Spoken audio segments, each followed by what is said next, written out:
ఇది పాత బస్తీ కాదు, ఇదే అసలు సిసలైన హైదరాబాద్. ఈ హైదరాబాద్ అభివృద్ధి తమకు ప్రభుత్వం కట్టుబడి ఉందని, హైదరాబాద్ అభివృద్ధి మా బాధ్యత అని సీఎం రేవంత్ రెడ్డి అన్నారు. ఈ ప్రాంతంలో అవసరమైన అన్ని రకాల అభివృద్ధి కార్యక్రమాలు చేపడతామని సీఎం రేవంత్ రెడ్డి అన్నారు. ఇక అందుకు స్పష్టమైన హామీ ఇస్తున్నామని ముఖ్యమంత్రి రేవంత్ రెడ్డి చెప్పారు.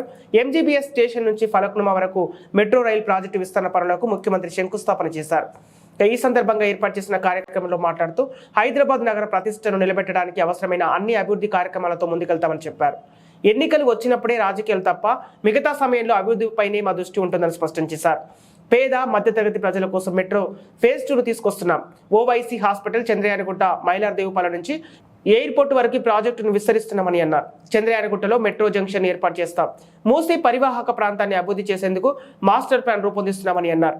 దీనికోసమే అక్బరుద్దీన్తో కలిసి లండన్ థేమ్స్ నగరాన్ని సందర్శించామని తెలిపారు. చెంచల్గూడ జైలును తరలించి విద్యార్థుల కోసం పాఠశాల, కళాశాలను నిర్మిస్తామని తెలిపారు. గండిపేట నుంచి నగరంలోని 55 కిలోమీటర్ల పరిధిలో మూసీ నది పరివాహక ప్రాంతాన్ని సుందరంగా తీర్చిదిద్దుతామని సీఎం రేవంత్ రెడ్డి హామీ ఇచ్చారు.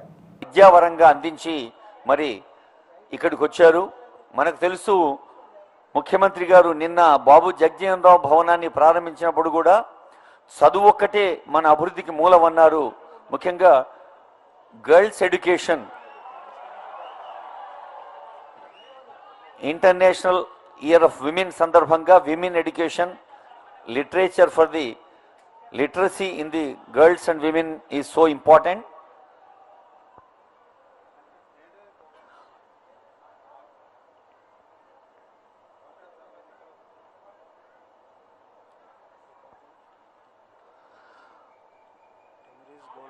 దాదాపు 5.5 కిలోమీటర్ల పొడవైనటువంటి MGBS to Falaknuma corridor, green line JBS ఫలక్నుమాను ముఖ్యమంత్రి గారు ఇప్పుడు శంకుస్థాపన చేస్తున్నారు.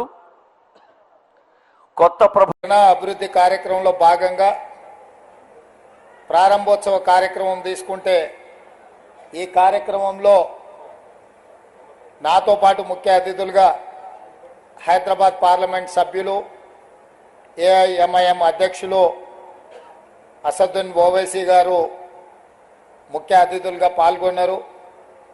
వారితో పాటు తెలంగాణ రాష్ట్ర ప్రభుత్వ ప్రత్యేక సలహాదారు మహమ్మద్ అలీ షబీర్ గారు కూడా ఈ కార్యక్రమంలో పాల్గొన్నారు.